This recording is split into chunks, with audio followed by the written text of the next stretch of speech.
Eye to Eye, Self-Portraits from the National Portrait Gallery in Washington, D.C. celebrates that museum's 50th anniversary. It also celebrates the ubiquity of the selfie. In this case, the self-portraits of how artists have chosen to confront themselves.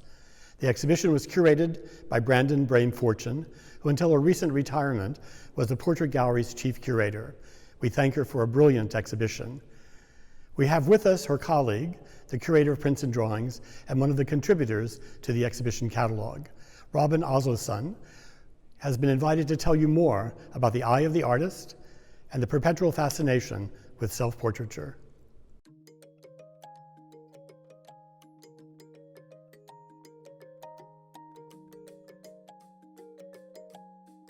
One of the great strengths of the Smithsonian's National Portrait Gallery is its extensive collection of artist self-portraits. In planning the exhibition Eye to Eye, curator Brandon Brame-Fortune selected outstanding examples of self-portraiture as a means of exploring the many different ways in which artists have portrayed themselves over the past 120 years. The theme of the exhibition is especially appropriate in our present moment, when digital cameras have made self-portraitists of us all, and the issue of identity has become increasingly complex and urgent. The works in this exhibition run the gamut from intimate windows into private self-perception to outward-facing projections of public personae and alter egos. Thomas Hart Benton painted this self-portrait around 1924 when he was in his early 30s. He represents himself with his wife Rita at the beach on Martha's Vineyard, where they would return each summer for nearly half a century. Benton had studied avant-garde painting in Paris and dabbled in modernist abstraction in New York City, but on Martha's Vineyard, he said, he got in touch with what was real. He and Rita began living there in a barn without electricity or running water, eating shellfish that they gathered from the rocky shore, and swimming daily in the ocean. While immersing himself in the day-to-day experiences of his working-class neighbors, Benton began honing the representational style and realist subject matter that would help to define the American regionalist art movement of the 1930s and 40s.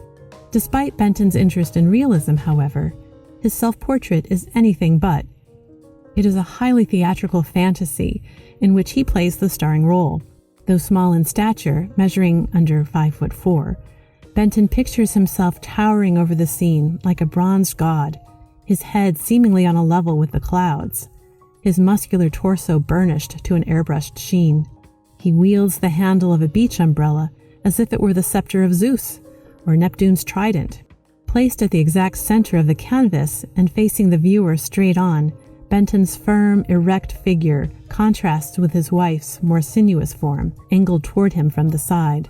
Benton's heroic self-depiction is consistent with the virile, larger-than-life persona that he assiduously cultivated and that led Time magazine to dub him years later, quote, the most swaggeringly masculine of U.S. painters. As with the epic mural paintings for which Benton is best known, there is a cinematic quality to his self-portrait. He and his wife appear as the glamorous central figures in an unfolding narrative. As if viewing the scene through a camera lens, Benton focuses tightly on the two stars, while the supporting actors in the background blur into the scenery. Benton had begun his career in the 1910s as a scene painter, working on silent films, and he remained fascinated with motion pictures. It's probably no coincidence that he bears an uncanny resemblance in this self-portrait to the Hollywood movie star Douglas Fairbanks Sr., who made his most celebrated appearance as the shirtless, swashbuckling thief of Baghdad in a phenomenally popular film by that name, released around the same time that Benton painted this picture. The presence of a specific place, Martha's Vineyard, contributed to Thomas Hart Benton's definition of self. For other artists, it is the loss of place that defines who they are. The photographer, performance artist, and filmmaker Maria Magdalena Campos Pons is of Nigerian, Chinese, and Hispanic heritage. She was born in Cuba and immigrated to the United States 32 years later. She speaks of herself as a tapestry formed of the complex interweaving of these various places, ethnicities, and traditions. In her art, Campos Pons uses her body as a metaphor to explore interconnected issues that inform her transcultural identity, such as exile, emigration, history, and memory. These themes reflect not only her departure from Cuba in the 1990s, but also her identity as a member of the African diaspora, who carries within her the experience of her Nigerian ancestors, enslaved and transported across the ocean to Cuban sugar plantations, and who infused Cuban culture with their traditions, rituals, and beliefs. In this haunting photograph from the series When I Am Not Here, Estoy Allá, or When I Am Not Here, I Am There, Campos Pons holds in her right hand a heliconia flower, a plant indigenous to Cuba. It serves as an organic connection with the land of her birth, as well as a metaphor for her own uprooted and transplanted state in the United States. The white dress and beaded crown worn by Campos Pons recall Yoruba rites transferred to Cuba through the Afro-Cuban religion of Santeria. The artist's closed eyes evoke a state of spiritual trance in which body and soul can bifurcate and be present simultaneously in different places. The idea of translocation is reinforced in the title, which begins in English, When I Am Not Here, and ends in Spanish, Estoy Allá, I Am There. The work is both a poignant expression of absence and loss, of the yearning for a place that can never be revisited, and a meditation on the survival of that place within the heart, through traditions, memories, rituals, and beliefs that connect the present with the past and the individual with her heritage. Heritage and ethnicity are also central concerns of the artist Roger Shimamura. In the many self-portraits he has produced over a long career, he brings an ironic sense of humor to the exploration of American cultural identity and the challenges that people of Asian descent, like himself, experience in the United States. Shimamura often represents himself in the guise of iconic figures from American history or popular culture, such as Superman, or in this case, George Washington. Here, Shimamura plays off Emanuel Leutze's famous 1851 painting, George Washington Crossing the Delaware. He translates the 19th century Euro-American style of the original painting into that of Japanese woodblock prints of the same period, and divides the canvas into 3 sections, as in a traditional Japanese folding screen. Standing in the place of Washington, Shimamura commands a crew of Japanese samurai instead of Continental Army soldiers. He transforms the Delaware River into San Francisco Harbor, with a distant view in the background of Angel Island, the U.S. processing center for Asian immigrants. Shimamura is not an immigrant, nor were his parents. He was born in the United States, as were they. He served in the U.S. Army and taught at the University of Kansas for 35 years. And yet, he has often been made to feel like an outsider in his own country. He's experienced racial prejudice and ethnic stereotyping. Most painfully, as a child during World War II, Shimamura and his family were among the 120,000 Americans of Japanese descent who were forced from their homes and incarcerated at wartime internment camps. Those experiences had prompted Shimamura to devote his work as a painter, printmaker, and performance artist to exploring the complex challenges of being perceived as different in the United States. In this self-portrait, he wittily rewrites a legendary event from American history in order to surprise and amuse the viewer, but also to raise thought-provoking questions about who gets to be part of the American story and what it actually means to be American. The painting cleverly frames Shimamura's identity within the context of larger racial, ethnic, and cultural issues. Even today, 40 years after it was painted, Alice Neal's self-portrait can jolt us with a shock of surprise. Depictions of unclothed women abound in art museums, but they usually represent young and physically idealized bodies, posed in a way that accentuates their conventional beauty and often their erotic appeal. Alice Neal refused to conform to those conventions. Indeed, she refused to conform to most conventions. She developed a keen social conscience and a concern for her exploited and marginalized neighbors while living in New York City's Spanish Harlem. She persistently worked in a representational mode of figure painting at a time when abstract expressionism was all the rage, and she overturned time-honored standards for representing gender, age, and body type. Neal had a keen eye for the quirks of individuality, and she did not hesitate to lay them bare in her portraits. Her only harm, one critic observed, lies in her compulsion to tell the truth.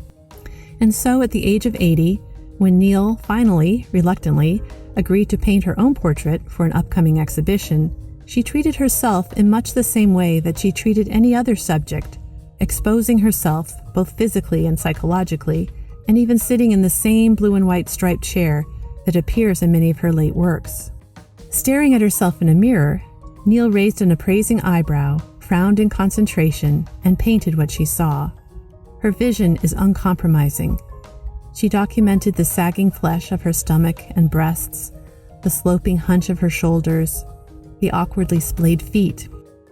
Her cheeks are flushed, she would later explain, because of the great effort required to complete this painting, which she had abandoned 5 years earlier.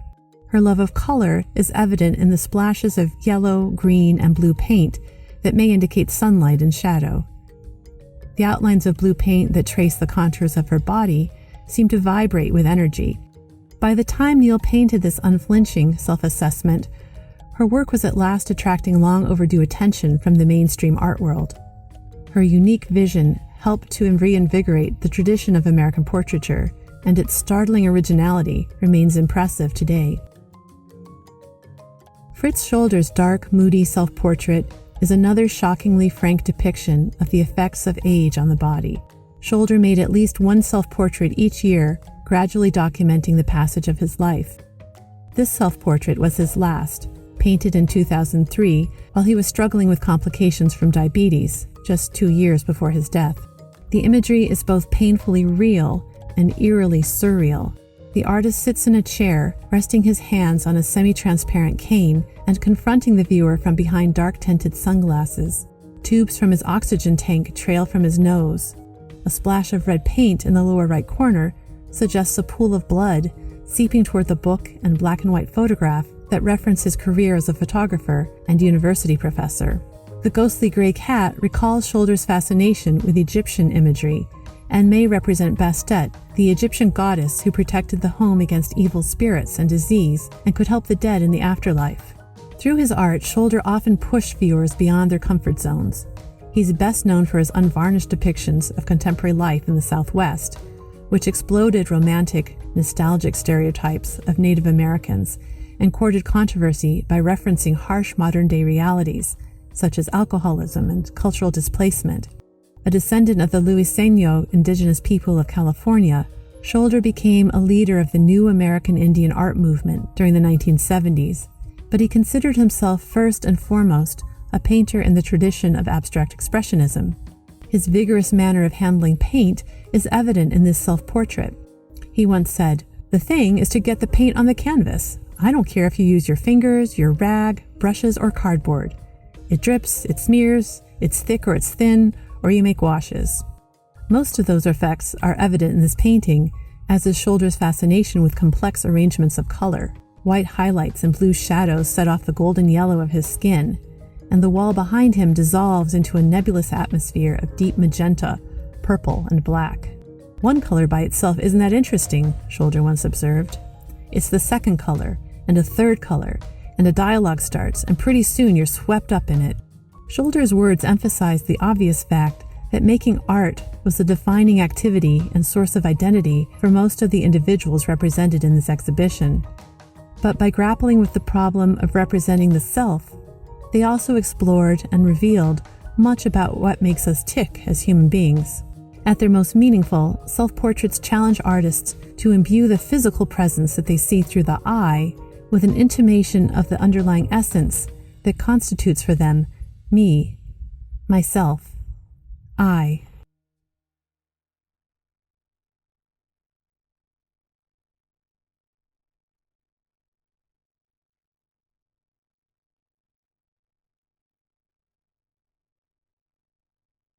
Thank you, Dr. Asleson. That was wonderful.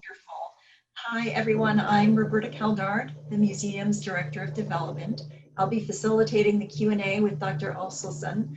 So please submit your questions. If you have some, you find there's a Q&A button at the bottom of your screen, and you can just type in your questions and comments.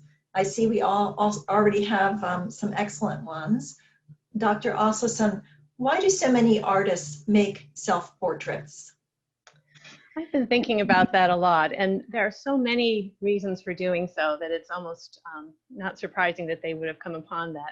But I think just speaking in very simplistic, practical terms, they are a very reliable model. They're there 24/7, very compliant. Whatever you want to do, you can do with yourself, whereas a professional model might be more problematic.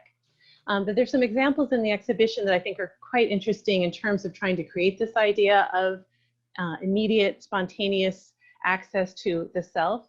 I'm thinking, for example, of Raphael Sawyer as a 21-year-old art student, has a great self-portrait where he's got a cigarette hanging out of his mouth, and he's sort of frowning at the mirror, and you get the sense that you're seeing just what he saw.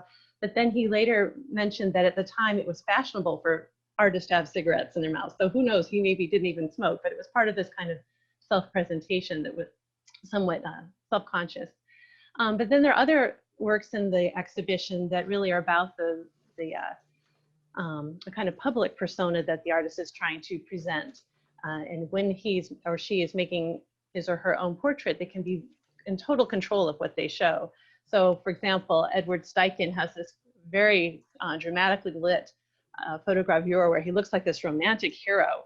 He's got on this white high-collared shirt and a kind of dark cape-like thing he's wearing. And if you didn't know he was a painter, you'd think he was some kind of, I don't know, swashbuckling hero about to leap onto a horse or something.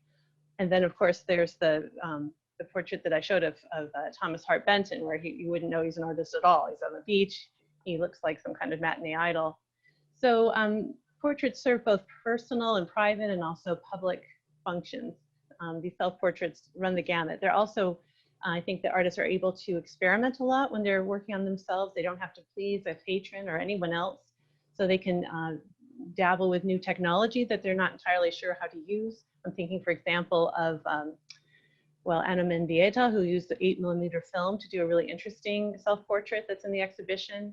June Wayne was experimenting with different forms of lithography and has a really great, very moody, evocative self-portrait in the show. Artists also experimented with kind of abstract language. There's a lot of abstraction in the exhibition that perhaps a person paying for a portrait wouldn't go along with. So these are just some of the things, and I'm sure we'll talk about some others as we go along. Wonderful. So the next question is, how do self-portraits differ from other types of portraiture? Are there telltale signs that indicate the work is a self-portrait? Well, you know, a lot of it, some of the works in the show, we'll never understand what the imagery means. They're very personal, symbolic aspects to them. And so that's one thing. But I think when you're making a self-portrait, you very quickly go beyond the physical, visual reality of what you see and get into a more intimate inner psychology or even the unconscious. There isn't that division between the subject posing and the artist creating. That distance is collapsed. And usually with a portrait, it's very much a negotiation between the subject and the artist. The subject wants to be shown one way and the artist may have different ideas. With a self-portrait, the artist and the subject are the same. So the artist has complete control over what is shown. And there's also, I think, a much deeper sense of understanding and familiarity with both the inner and the outer person. One thing that's really interesting in this exhibition is there are some examples of artists representing themselves when they're quite young, and then later when they're much older, like Raphael Sawyer, for example. I mentioned the portrait when he's 21. He revisited that almost the exact same pose when he was 83, looking up from his sketchbook, furrowing his brow. I can't remember if he has a cigarette or not. Maybe he learned by then. But you can, it's a moment to sort of take stock and to draw on your accumulated experiences and self-knowledge. So I think there's always a sense of something more going on in a self-portrait than just a representation of physical likeness. We have so many more questions, and they're really good. Sharon Duckman asks, tell me more about Lottie Jacoby's self-portrait and the group image of the men in the garden. Why so few portraits? Why so few portraits by Lottie Jacoby? Well, I'm glad you asked about her self-portrait, because that's one of the experimental forms that I was alluding to, that it's almost surreal. She's really distorting the photograph in a way that someone else might not want her to do. There's Bernice Abbott did the same thing, this kind of optical distortion of a self-portrait. So there's more leeway for messing around. in that group portrait, it's interesting. Several of the photographers in the show, Arnold Newman, Hans Neymuth, they show themselves behind the camera. They're almost kind of hiding behind the camera. The camera becomes a kind of metaphor for their eyes, their vision, and they're looking into the mirror and photographing what they see. Whereas that group portrait, it's just someone with as I recall, with some kind of device to take the portrait. So it's hiding the method by which the image was made. There's a clarification about what that few portraits meant, which was more about why were there so few photographic self-portraits. I'm guessing in the exhibition. Well, part of the reason might be because this could be quite a practical concern. The exhibition began at the National Portrait Gallery. We can only show photographs, it's all works on paper, for limited amounts of time. So things were switched out with the touring venue. And it could be that we were sparing in the photographs that we had traveled around the country. But there are many, many, many photographic self-portraits. Here's a question from Jeff Davis, kind of a comment and a question. He asks, don't you think that for many of these artists, the self-portraits were a way for them to control the way in which they wanted the world to perceive them? Yes. As a precursor to the ability to do this via Facebook or selfies. Yes, and I think that it was mentioned earlier that the selfie has made self-portraitists of all of us. I would say Facebook has made curators of all of us, because we're all being very selective in the way we present ourselves to the outside world, and that's what curators do. So yes, I think we tend to think that this era we're living through now is the one of unprecedented fluid identity and unprecedented self-consciousness about how we look and presenting the self and identity. But as I think this exhibition shows, these are very human and enduring and fundamental concerns. People have always wanted to document themselves or be documented. And I think if you have the capacity to be an artist, why not do it yourself? Then you are in total control of the image. So yes, I think that's a good point. Yeah, makes sense.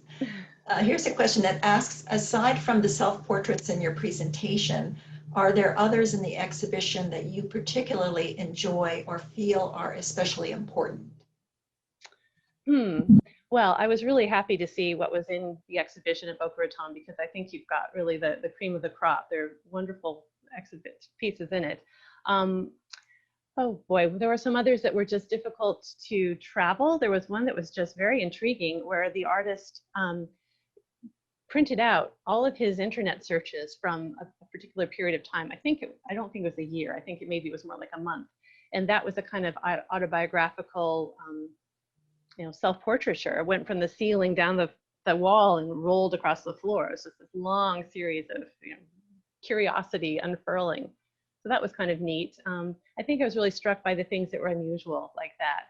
There was another, a self-portrait and with another portrait that, well, my favorite, I will say, the 23andMe self-portrait by Chagoya, who is of mixed heritage, like many of us are discovering. And he did a self-portrait in which he represented each of the different ethnicities that have formed him, either through his DNA or through the cultural heritage he's inherited. So I thought that was pretty interesting too, and very timely. Are those works in our exhibition in Boca Raton, or were those? No, I think the question was things that were not included in your exhibition. Got you. Okay. So they're, the second one's in the catalog. First one, I don't think they could photograph. Of the things we have here in Boca Raton, do you have a favorite? Oh, I have to say I am a sucker for the Thomas Hart Benton. I just think it's just so remarkable as a way of, it just illustrates so much of what you think is going on in the minds of someone making a self-portrait. It's so patently obvious, a kind of very subjective and self-conscious image created for posterity. This is how he wanted to be remembered, as this. He was very notoriously sensitive about his masculinity, and this is just like the over-the-top way he decided to represent that in his early 30s. Definitely. It's such a dramatic piece. We all love it. Yeah. So I have some questions actually from our executive director. He asks, is the Portrait Gallery open again to the public, and if not, when? The answer to that is no, not yet, but I understand next month. We keep changing the date, but I think next month is definitely everyone expects it to be open. That's good. Yeah. We're pleased to be representing you here in South Florida in the meantime. Well, it's great. How many self-portraits are housed as part of the collection of the National Portrait Gallery? It's very difficult to give a firm number because we are constantly acquiring more, but it's several hundred. I'll just put it that way. There was no shortage to do an exhibition like this that opens at our museum, then goes to 2 other venues, and to be able to rotate alternative images in just gives you an idea of how many there were. It was completely out of our collection, so we have no shortage. It's one of the issues is that portraiture has been for a long time a kind of unfashionable thing for artists to do, especially after abstract expressionism. And I think because of the selfie, if I may be immodest to say, because of the National Portrait Gallery's portraiture competition and other factors, it's becoming more popular now. So we're getting more both artist self-portraits and just more portraiture. One thing that's kind of interesting, I'm just going to throw out there, I don't know if I'll get this question, but this idea about the selfie and its impact on self-portraiture. We're even finding that when we commission portraits, which we occasionally do for someone we really want to represent in our museum, and there isn't a portrait of them and they're living, some people are reluctant to do that because they can't imagine a single image summing them up. We're so used to the proliferation of images that didn't used to exist before the camera, or before the cell camera especially. And so I think people are having a hard time saying, this is me, this is my one identity I'm going to present. So it may be a problem for us to continue to collect portraits. So here's a question from a member, Marlene Waller, who asks, if you didn't know who it was, how might you know, and don't you need more information about the historical background connected to the portrait to really understand it? I think she's asking about the didactics and how do you interpret portraits, and is that different from the way we might do it for other kinds of art? Yes, well, I think other museums do it very differently from the way the National Portrait Gallery does it. Usually in museums, the emphasis is all on the artist. And so with the self-portrait, to talk about the biography of the artist and the work of art, it's all very seamless. When we have a portrait in our collection that's not a self-portrait, but a portrait of someone else, we put the emphasis on the biography of the sitter. So I think in a way, it's almost easier to talk about a self-portrait because those two, the biography and the artwork, often collapse into each other and are very much of a piece. And I think that some self-portraits more than others, and portraits in general, you do need additional information to understand how to interpret the portrait. There's so many of these include all kinds of somewhat arcane symbols and references and imagery that you really will never know what they mean in some cases. But in others, like for example, there's a Robert Rauschenberg triptych called Autobiography in the exhibition. It starts off with a performance piece, a photograph of a performance piece he did, but it includes an X-ray of his body along with his astrological sign, as well as a childhood photograph. Just various ways of, he's asking, how do we define the self? How do we represent identity? And he's giving us 6 or 7 different ways in this one 3-piece work of art. So that really does need to be unpacked in a label. So Eileen Tito, our Director of Communications and Visitors Experience, sent me a note to remind everybody that we do have the catalog for this exhibition in the store, and it is excellent. So it gives a lot of extra information, exactly what we were just talking about. We're winding down on our questions, so if anybody has a burning question, please submit it. But here's another one from Sharon that asks if revelations about Chuck Close's relationships with women have affected your views on him or his work. Well, it's interesting. At the Portrait Gallery, we're always saying we're not a hall of heroes. We have all kinds of people, and one thing you learn very quickly is that everyone in history and in the present is flawed, and we're constantly being asked about our representation of various people who, for whatever reason, offend some people or they object to some aspect of their biography. And so we've basically just decided we are showing people who've had an impact on American history and culture, good, bad, whatever it is. They were influential. And so we have the luxury of not having to make moral judgments about people because, as I say, we're not a hall of heroes. We've had Chuck close to the museum, and he was very much embraced, literally in some cases, by a lot of the female artists we had there at the same time. So I think people are, it's difficult, but I think his contribution to art has been so substantial and long-lasting that people have made their own determinations about how they want to feel about him. Thank you. So this is our last question, which is really about what projects are you working on now? What's next? I personally am working on an exhibition about American women from 1900 to 1930 who went to Paris because they could not be fully creative beings in the United States at that time. So they went to be artists, writers, musicians, singers, dancers, you name it, fashion designers. And they tend to be self-selected as really dynamic and trailblazing women. So it's been a really fun exhibition to organize, to look at the way artists try to recreate the idea of the female portrait to keep up with these women who were so ahead of their time. And it's going to be all these great portraits of all kinds of women. But because of the current COVID situation, the exhibition will not open in 2021, but in 2024. So it's going to be a little later than we were hoping. Well, good luck with that. We're all excited about seeing what comes next from the National Portrait Gallery. But thank you, Dr. Asleson and Irvin and everyone at the Boca Raton Museum of Art for helping to facilitate this virtual learning experience. And as beautiful as these works are on video, they're even more astonishing to see in person. And so we invite you again, if you're ready, to come and visit the museum and experience these works. As a reminder, we have private member mornings that can be reserved in advance on Wednesday, Thursday, or Friday mornings beginning at 10 a.m. Just call 561-392-2500, extension 213 to arrange that. It really is a very comfortable and private way to take in the museum. And there's so much to see at the museum right now. We've just completed a beautiful new renovation of our Jody Harrison Grass lobby and our Woolgen Education Center. And in addition to Eye to Eye, we have wonderful exhibitions on view, including monumental paintings by Edward Steichen, photography by Phyllis Galembo, and a very impressive selection of drawings from the museum's own collection. And to all of you, to our members, thank you. It is your steadfast support of the museum that has really kept us going through this time, and you are appreciated more than ever.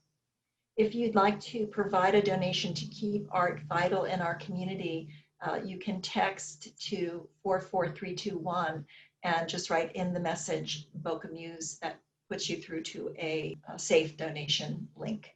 And we have a great season coming ahead. We are celebrating our 20th year in Meisner Park this season, and we have some exciting announcements that are going to be coming soon. So stay tuned. Good night, everyone. Enjoy the rest of your evening.